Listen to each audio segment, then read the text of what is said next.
Good morning, everyone. This is Mark Erkin, and welcome to our Friday morning program. We are celebrating our 100th weekly session, which dates back to the beginning of March 2020. It's amazing that we have reached this milestone, and I can't think of any better way to celebrate this than to have a distinguished panel of virtually all the members of our advisory board present to discuss some really fascinating tumor board cases here. We do have 4 remaining tumor boards scheduled for the rest of 2022 from 4 different institutions: Dr. Randolph, Dr. Sharp, Dr. Sugatani, and Dr. Warden from Michigan will be presenting, and we are lining up our roster for 2023. So with that, I want to welcome everyone and welcome our panel. And I'm going to have Mike go around and make the introductions. Thanks, Mark, and welcome everybody. It's amazing to be a participant in the 100th edition of this. We have an absolutely wonderful panel. I'm Mike Tuttle. I'm a thyroid cancer specialist endocrinologist that works at Memorial Sloan Kettering. And let's just go across the slide and have each of you say a couple sentences about who you are and where you're from. David, you're up. Yeah, hi everyone. My name's David Pattison. I'm hailing from Down Under. I underwent dual training in nuclear medicine and endocrinology, and I'm the Deputy Director of the Department of Nuclear Medicine at the Royal Brisbane and Women's Hospital. Thank you. Awesome. Zubair? Zubair Baloch. I'm a professor of pathology at the University of Pennsylvania Medical Center in Philadelphia, Pennsylvania, USA. Awesome. Dr. Wirth? Good morning, everyone. I'm Lori Wirth. I'm a medical oncologist with an interest in advanced thyroid cancer at Massachusetts General Hospital in Boston. Fantastic. Dr. Lubitz. Good morning, everyone. I'm right down the hall from Lori. I'm Carrie Lubitz. I'm an endocrine surgeon also at Massachusetts General Hospital in Boston, and I'm looking forward to our discussion this morning. Fantastic. Dr. Robenshtok. Hi, I'm Eyal Robenshtok. I'm an endocrinologist and thyroid cancer specialist from Israel. Glad to be with you. Fantastic. Well, it's wonderful for me to introduce Dr. Newbold, who's been a friend of mine for many, many years, and we've shared lots of panels and discussions. Kate and her team from the Royal Marsden put these cases together. So Kate, I'll let you introduce yourself and then get us started. Brilliant. Thank you so much. And again, thank you very much for the invitation to present some cases on this tumor board. It's such a helpful forum and brilliant that we can access it at convenient times around the world as well. So thank you for that. So my name's Kate Newbold, and I'm an oncologist in London, UK, and I'm a clinical oncologist, which in our country means that we do both the radiation and systemic therapies and isotope therapies. So that's the background for how I get my patient referrals. So we have 3 cases to discuss today. And I hope they're interesting, and I hope they spark some good discussions for everybody. So the first case, we'll launch into it. This was a 43-year-old lady who previously very well, undergoing IVF treatment when she noticed a cough in September of last year. She didn't really take much notice of it, as you wouldn't. She didn't have any past medical history. But by Christmas, she then noticed a lump in the left side of the neck, quite posterior on the left side. But this increased over size quite rapidly over the next few months. And so she was referred to a respiratory physician in view of this palpable lump within the neck, but also the persistent cough. And she underwent a CT scan and a PET CT scan with them. So these are the images that she had. So she actually was looking at an MRI as well, obviously, and PET CT here. And this was in February of this year. And shall I just talk through them? So the main thing obvious is on the MIP, I think, that you just get this big overall picture of what's going on. So a huge amount of bilateral lymphadenopathy uptake within the thyroid gland as well, but also this mediastinal involvement and a diffuse process of sort of lymphangitis picture going into the left lung as well. So pretty large volume disease at the outset. So she went on to have core biopsies. This was all before she was referred to us. So this is from reports that we had received. So she had core biopsies from the left level 3 lymphadenopathy and also from the left thyroid lobe. She also had EBUS for the mediastinal disease and had a biopsy at station 4R as well. So we had pathology from both the neck and from the mediastinum chest. Let's pause there for just a second, Kate. Zubair, this hobnail thing popped on our radar screen a few years ago. Can you tell us a little bit about what this hobnail variant is and from the pathology standpoint, how you think about these tumors? So just to make something clear, in the new WHO, which will be coming out for the classification of endocrine organ neoplasms, the word variant is going to disappear because the word variant is used for a lot of molecular stuff. So we're going to call them subtypes of papillary thyroid carcinoma. So let's make that clear. So this actually, the first cases were reported from Mayo Clinic by Dr. Lloyd in 2010. And this was really a seminal article, which did get a lot of press, but also a lot of pushback because everybody thought it is just a little growth pattern that is, just caught an eye of a pathologist who's probably just wants to make another entity.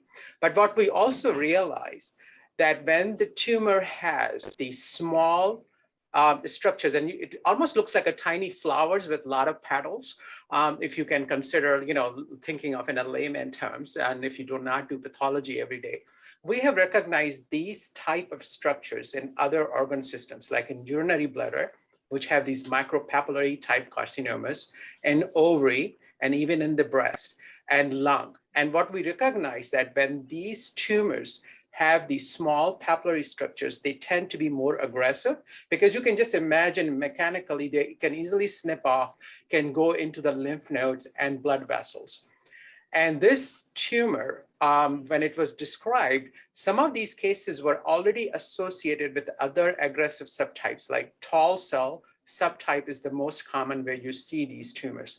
And as you can see on the high power, which is the bottom right picture, my screen, the right, there is these very smaller structures, but if you see the nucleus, it is kind of pushed to the edge of the cell.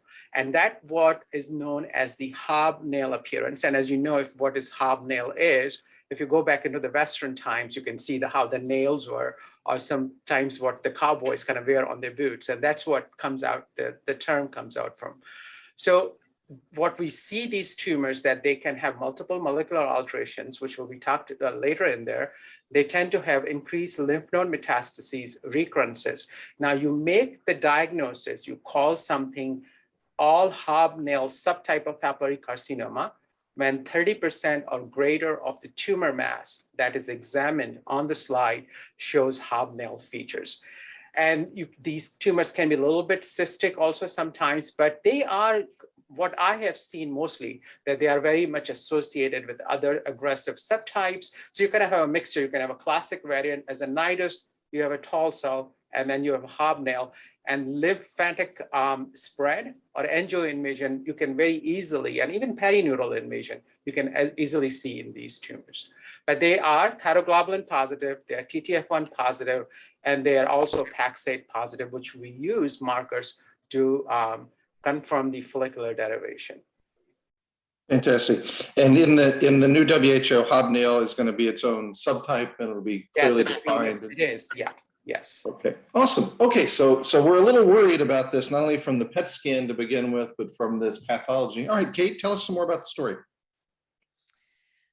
So in herself, as I said, she was pretty well. The only thing that takes her off a performance status of 0 is that she has this persistent cough and some shortness of breath on exertion. And remember, she's only in her 40s. She was also then starting to get quite a lot of discomfort from the bulk of the disease within the neck. And when I first met her, she obviously had a visible bulky mass. I mean, she looked worryingly like an anaplastic when you first looked at her. And then, so not only could you see the big bulk within the left side of the neck, but then on palpation, you could feel smaller lymph nodes throughout the right neck, levels 2 to 4 as well. As I said, past medical history was fairly uninteresting, other than COVID in January of this year. She wasn't on any medication. She had no significant family history. She had smoked, but had a less than 10 pack year history of smoking and no radiation exposure in the past. So we went on to send the tissue for urgent molecular profiling as well. And do you want to discuss that? Yeah, pause here for me just a second before we talk about this ROS1 fusion. Eyal and then probably Lori.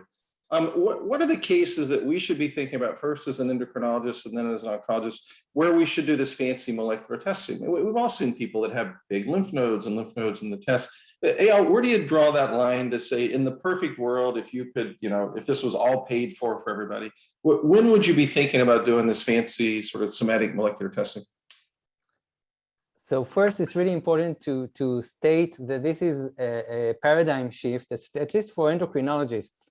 So oncologists are used to doing NGS and giving targeted therapies, but endocrinologists that follow thyroid cancer patients know how to give radioactive iodine, send them to surgery, but NGS, genetic assessment, is a new thing for them.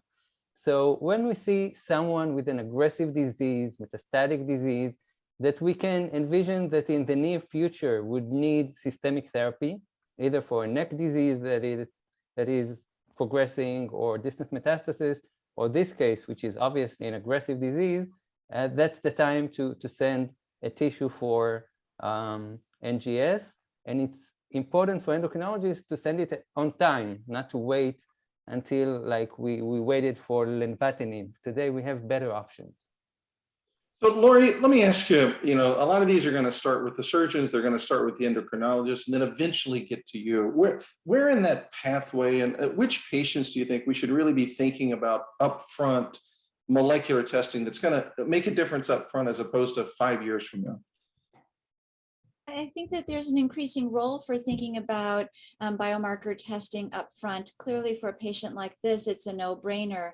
But also for patients who are presenting with very bulky disease, we're now doing clinical trials looking at neoadjuvant therapy in order to improve the surgical outcome and minimize the surgical morbidity. And so for if the patient didn't have metastatic disease, but this kind of bulky disease in the neck, there's a good chance that you can find a druggable alteration. And if you find a druggable alteration, there's a good chance that you can improve on the surgical outcomes. So we still need to complete those neoadjuvant studies, but so far I think we're seeing a lot of promise. Yeah, so the biomarker testing is not just for a drug for distant mets down the road, but now potentially even in the, can we shrink things and make Carrie's surgery easier?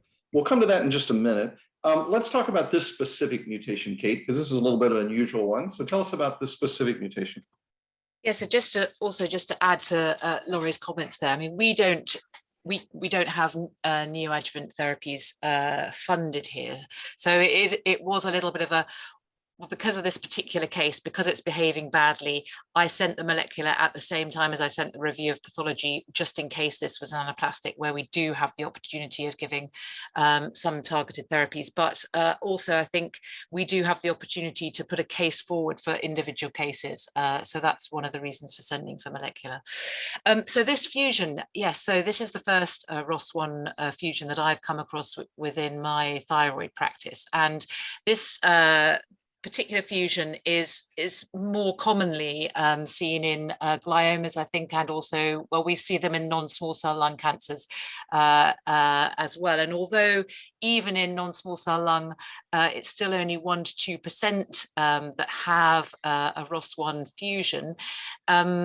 You know, that in lung cancer, when you're talking about a common cancer, it still equates to a lot of patients. And I think one of the papers was suggesting 20,000 patients globally a year would have these fusions.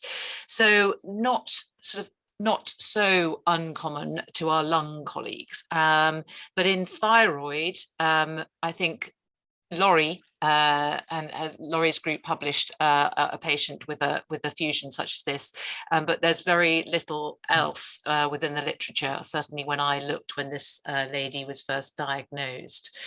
So in lung, patients do have more aggressive disease as well. They have more nodal involvement, perhaps more distant metastases as well. So here we were faced with an unusual fusion, and I actually discussed her case with our lung colleagues because of their experience with this particular, sorry, let me just, and currently, the first line of treatment for lung cancers with this particular alteration is with Entrectinib. And with Entrectinib, and I'll come on to explain a bit more about Entrectinib itself, the overall response rates in lung were around 70% with a median progression-free survival of around 16 months. So this sounded promising for this lady whose disease was progressing pretty quickly in front of us. So Entrectinib is a TRK inhibitor. It inhibits specifically ROS1, but also TRKA, B, and C, and ALK. It's an oral preparation taken once daily. And one of the main cautions with it is ensuring there's no baseline QTc prolongation. And this was just taken from Google, basically, just to show the pathway of this particular drug. Perfect. So I'm sure. Yeah, pause here for just a second. So we've found a target, and as Lori talked about, maybe in a neoadjuvant setting, maybe in a therapeutic setting. Take me to the next slide. Then I want David to talk about the difference in these two PET scans. So talk us through these real quickly here, Kate. Kate or David? Oh yeah, Kate. So this is the February 2022. Yeah. So February was the scan that she arrived with, and then because clinically things were moving, her cough was getting worse.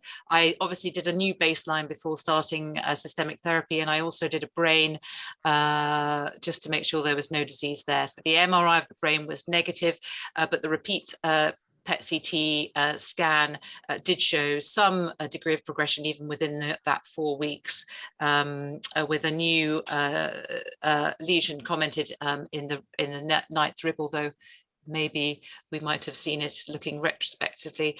But the lung disease hadn't changed very much, although that's quite difficult to quantify. But the neck disease had increased also slightly as well. So quite a rapidly growing tumor. David, when I compare these PET scans, I mean, the oncologists have taught us we can use RECIST, we can do structural stuff, but sometimes the SUVs vary a little bit, and I can't tell if they're changing. I mean, how do you compare these PET scans that we know there's a real change there, David? Yeah, certainly. It's a good question. Good question, Mike. There's a variety of ways variety of things to look at. I mean, first of all, just looking from the MIP, as we can see, this maximum intensity projection, that gives a really good snapshot and overview of the extent of the disease and the intensity and distribution of the FDG uptake. So that's one guide. Obviously, then we've also got cross-sectional imaging associated with that. And so we can actually look for the size on the CT, which is an important marker of change.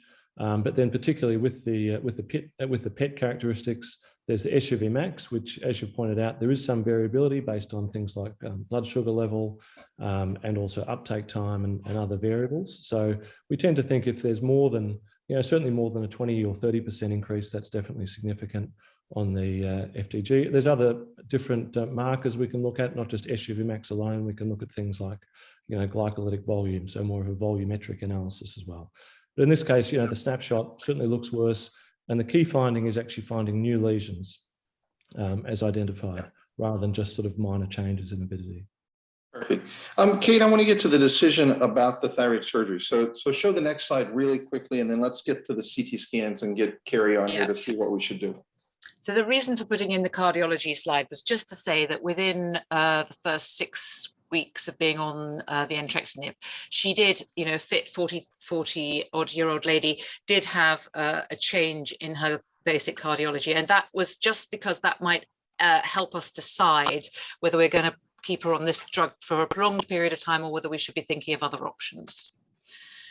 So she had her first response assessment after 6 weeks, which is quite early, but I think we just wanted to, because of the cardiology changes, we just wanted to have an idea of where we were going. And she'd had a favorable response, certainly symptomatically. Her cough had stopped, the pressure in her neck had reduced significantly. But the CT, in my mind, was a little bit disappointing because I thought clinically she was going to have a nice partial response. But in fact, still by RECIST, she remains within the stable disease, however, early stage and continuing clinical response. So go ahead, David, you were going to say? I was just going to make a quick comment that, in this situation, it's another occasionally there can be a benefit of PET in that sometimes you can see those changes on the FDG avidity before you can see the structural changes on CT. So, but, yeah. Carrie, think through this a little bit. It's not totally fair because you just get a few slides here. Started with an easy one, I see. Yeah, sorry. So how much, where are you sort of thinking in this neoadjuvant? How much shrinking would you have to sort of think through out loud for this type of case, Carrie? I mean, I think for this case, we actually looked at a group of Hobnail, I don't know, it was about seven years ago now. But in addition to the distant metastatic disease, they also have a high risk of really invasive disease as well. So, when I look at this, I'm looking at the on the scan, the axial over on the right of the screen, or anatomic left, as I like to say. I'm concerned about the invasion of the trachea and esophagus there as well, especially given her symptoms. So I would consider, just in terms of imaging, if I'm going to take this patient to the operating room, potentially getting an MRI, which sometimes helps with looking at invasion of those other important structures that I'll be looking at. During the procedure, I'll place an NG tube so I can feel the esophagus and exactly where it is. I would 100% get, a laryngeal exam to assess the vocal folds before. Sometimes patients can not have any symptoms, although, of vocal changes, but looking at the function of those cords, so you can have a very informed conversation with the patient prior to taking them to the operating room. I would take any help I could get with this patient with the neoadjuvant. That lung disease is very frightening.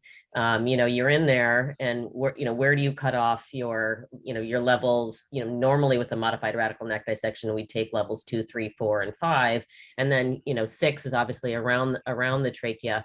And then what is your 7 here? Where do you cut it off once you're heading into the chest? It's sort of arbitrary at this point, especially if they have bulky nodal disease like that. So this is clearly more of a palliative and debulking procedure than a curative procedure, given the extent of disease in the lungs and elsewhere.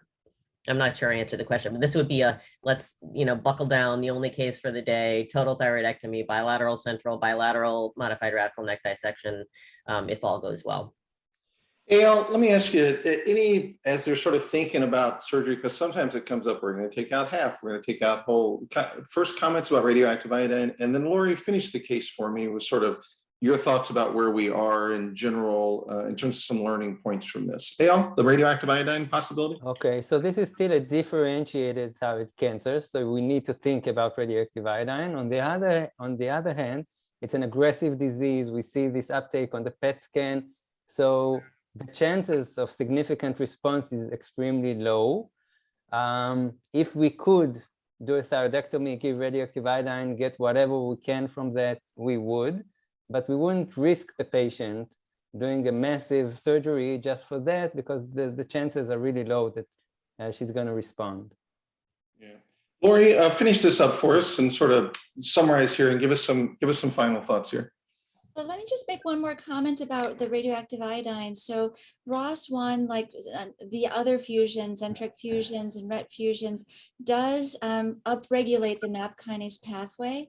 And we know from other settings like BRAF mutant disease or RAS-driven disease that MAP kinase upregulation downregulates sodium iodine symporter expression, TPO, et cetera. So it could be that with ROS1 inhibition, you could actually help stimulate radioiodine uptake. So in a case like this here, we would try to give the Entrectinib along with radioactive iodine to try to enhance any possibility for uptake. But just to take the case home. So this is, I'm so glad that Kate, you showed this case because this is a great example of oncogenic kinase fusion, differentiated but bad actor thyroid cancer. And when we think about oncogenic kinase fusion driven malignancies, we want to think about thyroid cancer. Thyroid cancer actually has the highest rate of oncogenic kinase fusions of any solid tumor. And so if we think about Entrec targeting, ROS1 targeting, RET targeting, ALK targeting in non-small cell lung cancer, we should be thinking about it in thyroid cancer as well. And using a good assay that can detect those fusions is so important in patients who need systemic treatment. Awesome. Right before we go to the next case, I can't resist. David, give us a couple words about redifferentiation therapy. I know you guys are using it and thinking about it. Where do you see that in sort of 3 or 4 sentences here? Yeah, sure, certainly. So the first thing is, I think there has been a case series with larotrectinib with providing redifferentiation therapy for thyroid cancer. We really view it as, you know, a good, effective treatment. It's just a very neat approach that you can have 1 month of a TKI leading to redifferentiation. The way that we do it, we'll do an I124 PET before and then after, and then we'll quantify, you know, that change in uptake, and we'll ensure that we get, you know, adequate uptake to deliver more than 20 gray before proceeding to therapy. And so it's just a neat approach that you can limit the duration of systemic therapy and then have a durable response and those benefits of radioactive iodine. David, would you recommend a diagnostic iodine or a PET I124 PET in this situation in the first instance, or? Well, I think that I'd go ahead. Oh, we've got thyroid. We've got the thyroid. Yes, still. I'd go with the thyroidectomy first, but then I think I'd be hopeful. I mean, without the Entrectinib, you know, I think I'd be pretty cautious and be relatively unlikely to get a good response. But I think you just have to hope and see, and continue the Entrectinib. Yeah. Thank you. That's really interesting. Thanks. So let's move on. Let's do case 2. We're going to aim for 15 minutes here for case 2. So let's do case 2. And I see Dr. Kim signed on. Dave, if you want to turn your camera on, just sign on and join in here with us. And we'll let Kate introduce Dr. Kim. There we go. So Prof. Kim is here. Prof. Kim is a thyroid and head and neck surgeon who works with us here at the Royal Marsden, and his particular interest really is thyroid cancer, but also the preclinical and the molecular side of thyroid cancer is looking into some circulating tumor DNA studies with us as well, which is all very exciting. So I'm moving on.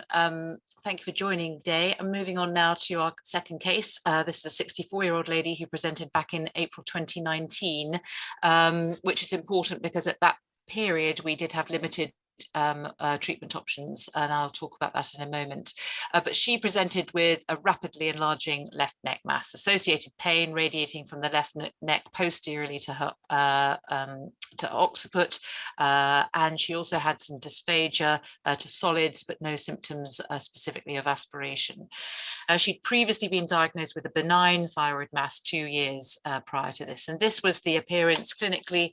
She had a large mass which was extending posteriorly on the left side particularly, not a lot to feel on the right side, and this was the imaging at the time. And I think the sagittal PET is quite helpful here and also highlights this retropharyngeal uptake as well.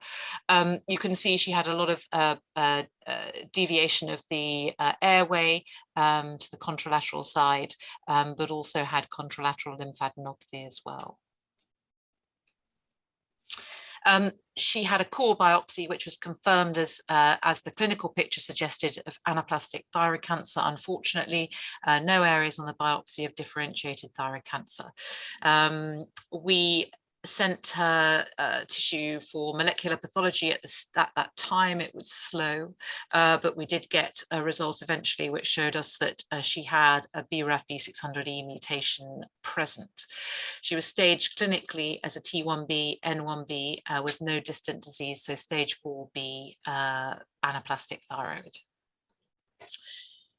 So at that stage, she actually, we enrolled her in the International Tissue Bank that Dr. Laura Moss was chairing at the time. So her tissue went off to that. She had we didn't have access to targeted therapies at that time, but there was a phase 1 study of intralesional STING agonist with pembrolizumab, which she enrolled in under my colleague, Professor Kevin Harrington. And she had an initial response to this, both clinically and radiologically, but not long afterwards, her disease started to progress again. And you can see the ulceration that was associated with this disease. We made an application for dabrafenib and trametinib at that stage, as we had the early data then available, but there was no predefined pathway for this. I think we were the first to apply for this in the UK at the time. So in the meantime, we gave her some palliative radiotherapy as she was getting a lot of pain, and this was ulcerating. So very old-fashioned, simple Maltese cross arrangement of radiotherapy, anterior, posterior beam, just so that we could get her on treatment within a day and treat for sort of palliation. And actually that did give her quite good symptom control. So we did then get approval through an expanded access program that's now set up for dabrafenib and trametinib based on the mutation, the BRAF V600E. And you can see that very rapidly she got remarkable clinical response, which we are now thankfully all getting accustomed to seeing, which is such a brilliant move forward for anaplastic. But she did have some of the toxicities. So not uncommonly, we see nausea, and she actually also had vomiting requiring admission to her local hospital, unfortunately. However, just as the first dose reduction of her trametinib improved that significantly, and she was able to continue to tolerate this. So we can see radiologically, another mix of modalities, but we had a reduction quite significantly in the tumor with the dabrafenib and trametinib, and this MRI also at 10 weeks was done because we were considering heading towards surgery. Okay, let's pause there for just a second. Kate, go back one for me.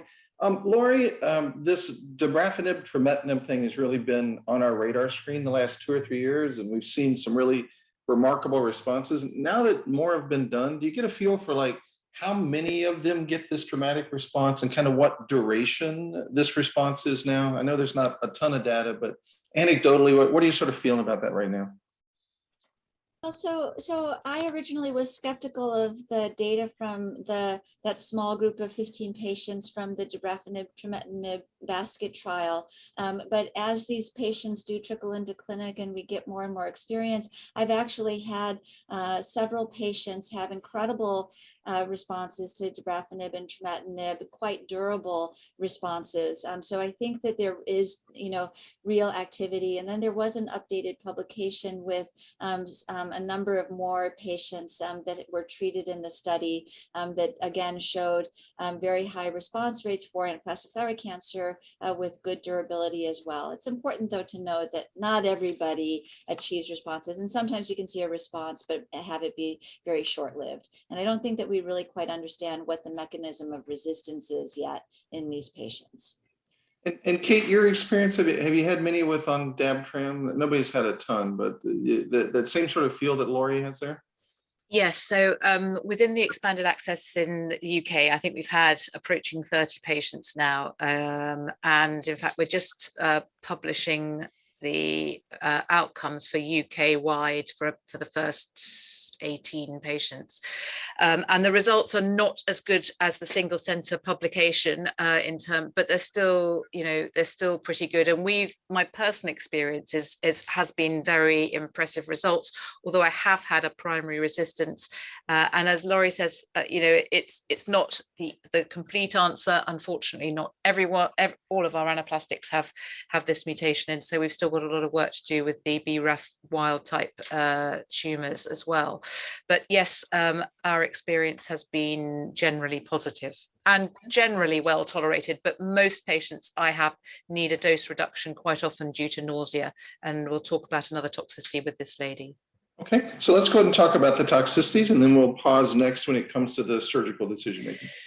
So quite early on in her treatment with this, she developed blurred vision and described floaters. So she had an urgent ophthalmic review, and she was diagnosed bilateral granulomatous uveitis, which is reported, but not as very common. She was advised to stop her dabrafenib at that time. She continued the trametinib and started some dexamethasone topically. And the uveitis improved, and we restarted at a dabrafenib dose reduction, and she seemed to be okay for that. She had a continued response, as we've seen on the imaging, and she was assessed for surgical resection, including EUA and esophagoscopy at that time. She, however, declined surgery at that point, and she wanted to continue. She was feeling much better. She didn't want to go for a big op, and so she continued on the medical treatment for a bit longer, in fact, until 16 months post her diagnosis.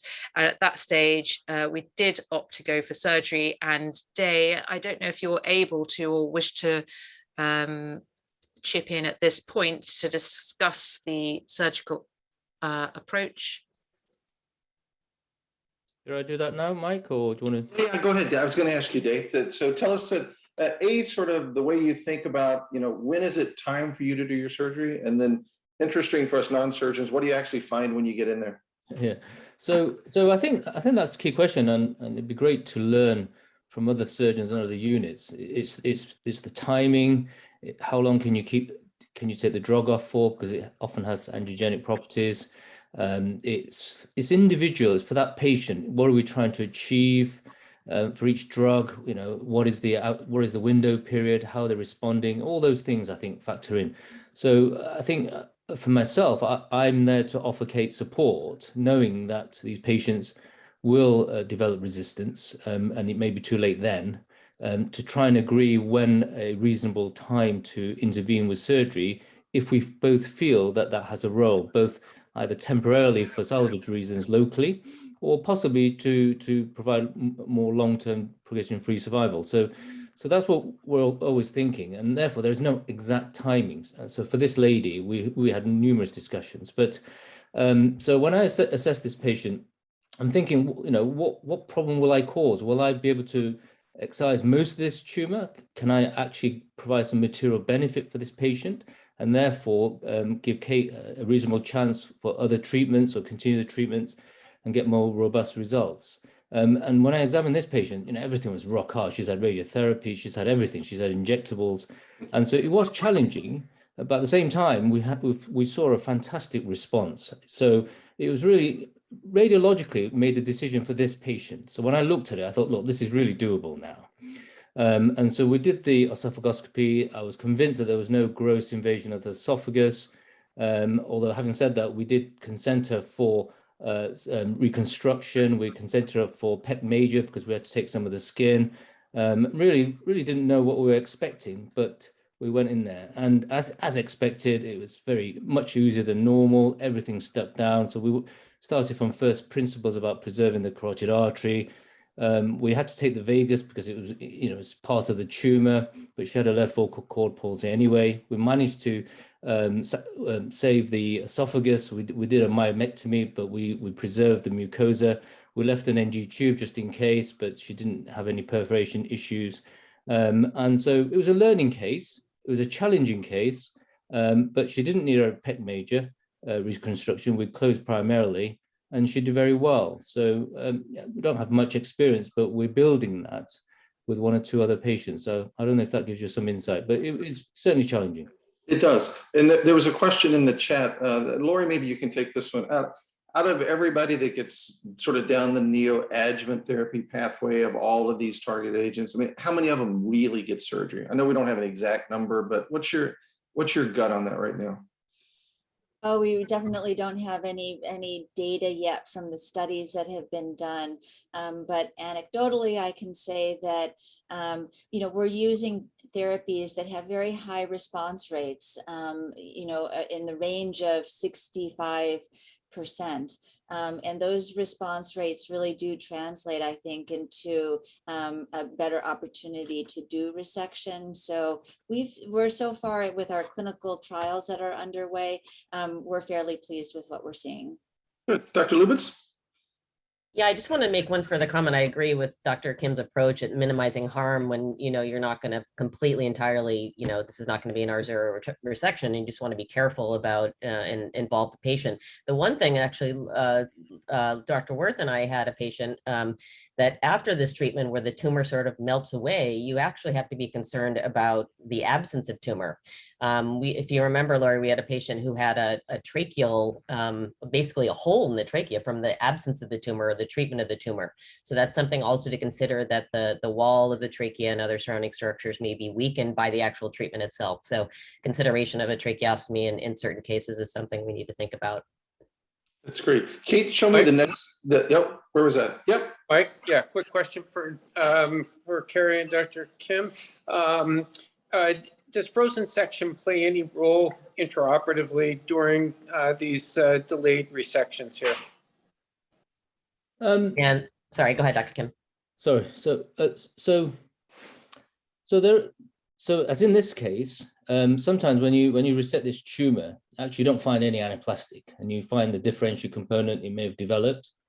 But I don't think that would change the decision to perform the surgery, nor the way we perform the surgery. So I don't, in my opinion, I don't think so. I don't know if Dr. Lubitz has a different opinion, but not really. No, I agree with that. It's pretty obvious when you're in there where the tumor is. It's pretty sticky, either tumor or the effects of radiation and treatment. So it's hard to differentiate even on frozen section between those things, between the changes from radiation and involvement directly with the tumor. So no, I don't normally send frozen sections during them. Okay, take me to the next slide. Then I'm going to come to Zubair. Zubair, the path reports I see on some of these are like this one, no anaplastic, but there's almost always some residual, well differentiated. How do we make sense out of those path reports? I mean, Dabtram is pretty magic, but it made the anaplastic go away and leave some papillary behind. How do you think about that? I mean, to be honest, I have seen only one case like this, depending upon how much the anaplastic component was there. When the whole tumor is anaplastic carcinoma greater than, I call them like a blind man's tumor. I mean, anybody can look at it and say, that looks bad, right? So that is not the problem.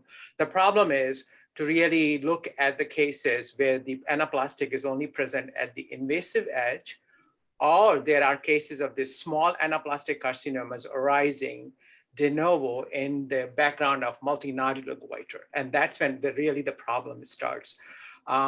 And then there is a lot of bleeding of the stains when you're doing these differentiated stains. So-called anaplastic should be thyroglobulin stain positive. But if they are in the mix of all this other benign thyroid disease or papillary carcinomas, you're going to get some bleed over. So it's, for me, those are the hardest cases, depending upon how much the anaplastic component was there. And where it was located in the surgery. Was it in the middle of the tumor, or it was situated at the invasive edge? I mean, this case, to me, looking at the immunoprofile, it looks pretty clear. So, but I mean, I have only seen one case where the anaplastic disappeared, but there was a tall cell and hobnail, which was sitting, and that was not, there was nothing happened. So that nidus was still there of a well-differentiated. But I mean, these are not such common tumors. So, I have only seen one where there was no anaplastic on there, but the core biopsy and FNA did show the anaplastic carcinoma component. So Eyal, we need to move on to the next case, but teaching points for this one, or things that the endocrinologists and regular thyroid folks need to think about as you're listening to this complicated case? Yeah, there was a question in the chat about the original nodule that this patient had. Now, today we're treating less, we're doing active surveillance. People are afraid maybe it's going to turn to anaplastic. So it doesn't happen. It's extremely rare. We can't prevent that. Many patients people with thyroid cancer don't know that they have thyroid cancer. So I think it's not something we need to consider when we treated differentiated, low, not intermediate, not poorly. So it happens, but it's not, we can't prevent it, and it's unexpected. I mean, this has been an exciting field to see how this DAB-TRAM has changed what we do. But as Dave mentioned, I think it's given us more questions than answers. Yes. When do you intervene? When do you stop the DAB-TRAM? When do you restart it? Is it different if they have distant mets? Is it different if they don't have distant mets? You know, and I think we're still doing these very much as a one-off, as individual cases within the disease management team. But I think for the general audience, knowing that anaplastic cancer, we actually have options now for beyond the standard treatment things that were so disastrous, and things to think about in terms of this testing, get these folks in a rapid fashion to people that can deal with these, because, you know, hardly anybody does a bunch of these except at specialized centers. So these are great cases. And so tell me the last couple of sentences on her, Kate. How's she doing now, just to round out? So we did restart the dabrafenib trametinib because she had residual thyroid tissue, because we didn't really know whether to or not, but she got a reappearance of the uveitis, and in spite of further dose reductions, this continued to be a problem. So we stopped, and actually she wanted to stop. And she's been off treatment now for over a year, and fingers crossed everything is stable as post-op appearances. So, you know, she is doing well. And we just keep our fingers crossed now. We're in unknown territory. Okay, so let's go to a common case next, since you know, this apparently is just the average clinic at the Royal Marsden. So for the next common thing that Kate sees in her clinic, what's next, Kate? So I was hoping that Dr. Morganstein would also be online for this one, but this is a 50-year-old gentleman. I'm here. Hey, Dan. Welcome. Brilliant. Daniel, would you like me to? You can chip in at any point. So this is Sure. a 50-year-old chap who presented with mild hypercalcemia and osteoporosis to another centre back in 2018, just on a routine medical. And his calcium levels then suddenly dramatically rose over just a short period of just over a month. So his calcium was 3.9 millimoles, and his PTH at that point was 85 picomoles per litre. I don't know whether that your units. No, we don't speak the Queen's English despite the anniversary. So that's a calcium of around 15, and a PTH probably in the 800-ish range, right, Dan? Yeah, so upper limit of normal on most assays is 2.6 millimoles per litre. So that's, anything above 3 we would consider life-threatening. Yeah, so these are sky high. I mean, high calcium numbers that'll be around 15.5 in our range, and a PTH in our assay that goes to 65. This would be around 800 or something in our assay. So clearly way above the range. Okay. So he had a left parathyroidectomy for what was thought at the time to be a benign parathyroid adenoma, but his calcium and his PTH levels didn't fall despite cinacalcet and permidronate, and further investigations led to what looked like liver metastases, and he was in fact diagnosed with metastatic parathyroid carcinoma. So he actually had resection of those liver metastases later that year, and his calcium and PTH normalized, but rose again about 6 months later. And all this time he was receiving a bisphosphonate. Restaging CT scan revealed progression within multiple liver metastases. Daniel, would you like to take over the story from here? Because I think you know it very well. Yeah, so this was when he came to see me, and he essentially was not struggling to control his hypercalcemia, he was becoming symptomatic. We switched him from bisphosphonate to denosumab, and there are relatively case series suggesting that there's a greater response rate in parathyroid carcinoma. And we restaged him to look to see if we could pursue any local ablative treatment. At that stage, he only had disease within the liver, and we proceeded to a bland embolization of the liver metastases, which worked very well. Calcium was controlled, only mildly elevated, for the best part of a year after that, but then started to rise with progression within the liver and development of some lung metastases. We did repeat the transarterial embolization almost just over a year later, and unfortunately saw virtually no improvement in his calcium after the second embolization. That's so after those slow gradual rise, despite monthly denosumab and high dose cinacalcet, that's at the point at which we got Kate involved to see him. Yeah, so then when I saw him, his calcium was rising again. His CT scan confirmed progression both within the liver and the lungs. I mean, when I saw him, I thought, crumbs, you're going to be ill. You're going to feel terrible. But actually, he was symptomatically remarkably well. Clearly, he was used to tolerating these high levels of calcium. And remarkably, his renal function remained pretty good. So what were we going to do? We had progressing cancer, and our experience for these within our unit is that we end up treating them, as a generic carcinoma because there's very little evidence for specific therapies for this situation. Let me ask David, is there anything from like the neuroendocrine land, there's this peptide receptor therapies, lutetium, I don't know what dotatate is, or gallium, or that. So, I mean, this is kind of a neuroendocrine thing. Is there anything you guys could leverage from that? Yeah, look, it is. I mean, we've had 2 patients like this in probably the last couple of years, and we tried imaging them with gallium dotatate PET scans, so with a view to potentially treating them with a radionuclide therapy, which is what we do for our neuroendocrine tumors. So if they express somatostatin receptors, then we get uptake and we can then treat them with lutetium bound to that. But unfortunately, in the cases we've tried this, it just hasn't been very successful. So unfortunately, but yeah, it's something we try. Lori, who was that? Daniel. So we've done gallium dotatate PETs on 3 or 4 patients now, and have seen only low level uptake and never sufficient for PRRT. Yeah. Lori, any sort of high level thoughts in your vast experience of parathyroid carcinoma? Sorry, you're the oncologist. Tag your what are you sort of thinking here, Lori? Well, I was really deeply appreciative of the comment on the bullet down at the bottom, generic chemotherapy for carcinoma, which is what my high level approach to has been as well. And I've been raked over the coals for trying generic chemotherapy in these cases because it quote unquote doesn't work. And, the alternative is doing nothing, and that doesn't work very well either.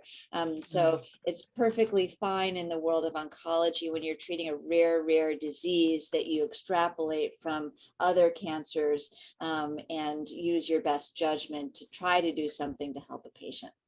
And I think, I was going to say, Dan, any information on molecular biology of these parathyroid cancers that can inform us or help us, or still just a black box? Did I get you, Dan? Just the next gen sequencing or anything? Yeah. So there are so Raj Thakkar's published a paper looking at mutation mapping, suggesting mutations in the mTOR pathway, but there's no therapeutic data to date. And we always have a sort of window of opportunity with these patients with renal function, because at some point their renal function is going to go off, and that will limit from an oncology point of view what we can give. So we actually gave ECX chemotherapy, which is a combination that we've given in this situation before. So epirubicin, cisplatin, and capecitabine, so like a sort of sledgehammer for a carcinoma.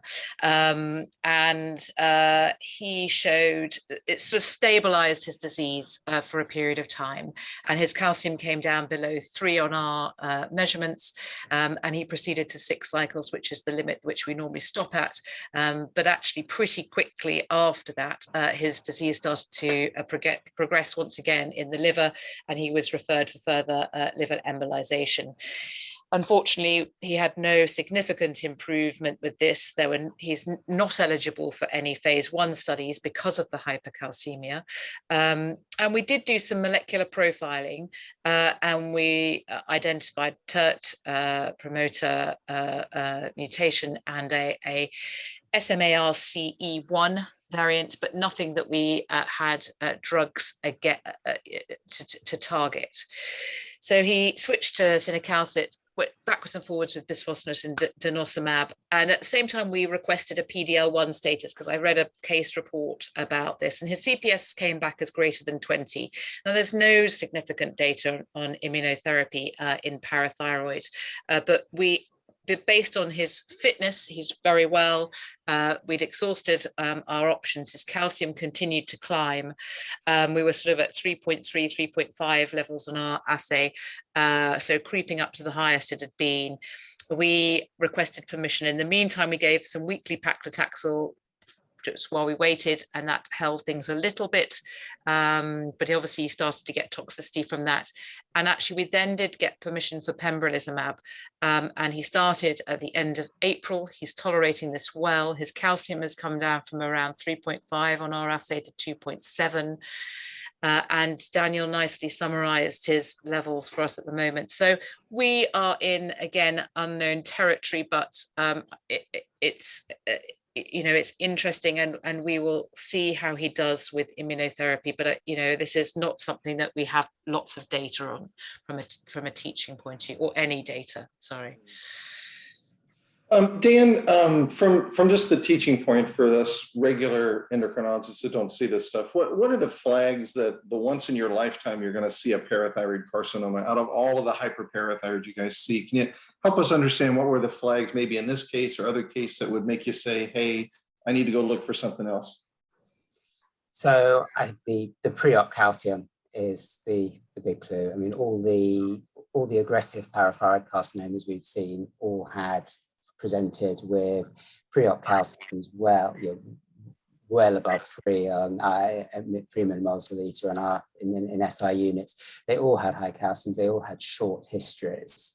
I think that is crucial, because clearly the best chance of cure is the right surgery up front and an en bloc resection with a hemithyroidectomy.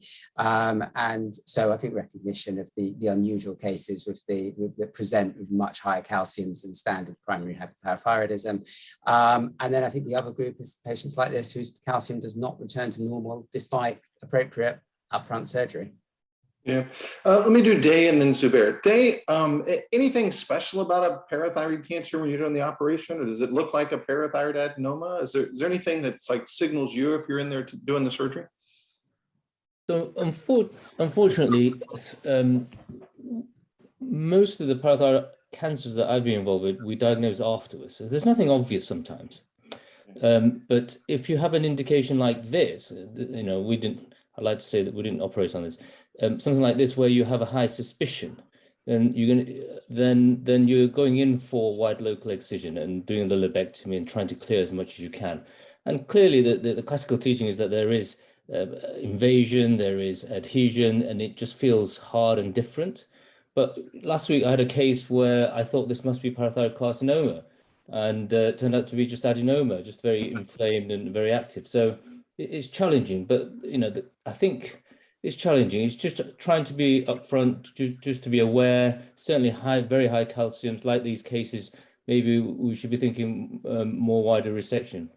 Yeah, Zubair, finish me up, Zubair, with pathologically differentiating an adenoma from a cancer. And like if we're not going to give you the labs and we're not going to tell you anything else, we just put you in a room and give you the slides. How are you going to do? First of all, very difficult diagnosis to make because you don't see them every day. Mostly you see adenomas. You really have to rely on few features, and they have to be very clear cut to really differentiate them from parathyroid adenomas, or some of those parathyroid adenomas which have been needled mistakenly for thyroid nodules and caused a lot of reactive changes. So you have to have a clear-cut invasion either in the blood vessels, which would include in the blood angio invasion, or in the lymphatics, or there has to be perineural or intraneural invasion. Infiltrative growth is in the eyes of beholder, but it has to be clear-cut infiltrative growth into the surrounding. There are other features, but that's why they really overlap with a lot of adenomas. So that's why the diagnosis of parathyroid carcinoma now is on a spectrum. So according to the new WHO, there's going to be 3 types of parathyroid tumors. One is going to be your run-of-the-mill parathyroid adenoma. The one which sits in the middle is going to be called as atypical parathyroid tumor, which used to be called as atypical parathyroid adenomas. Clinically behave like adenomas, but have some really kind of iffy invasive features. And then you have parathyroid carcinoma. This is a case that is still, if I'm going to make a parathyroid carcinoma case, a diagnosis on histology, I personally will show it to somebody else just to make sure that I'm making this, because I think there's so much overlap that you can really mistakenly call something which is just fibrosis in a parathyroid adenoma as a carcinoma. So. Very good. Well, we're right up against the hour now. I'd like to say thank you for the panelists and thank you for thinking through. A special thank you for Professor Kim and Dr. Morganstein to join with Kate to show how these multidisciplinary groups are critical to taking care of these complicated patients. So that's just amazing. So I'll wish everybody a wonderful day and weekend and evening or morning, whatever it is in Australia, and look forward to seeing everybody back at the next session. Thanks, guys. Bye-bye. Bye. Thank you. All the best. Thank you.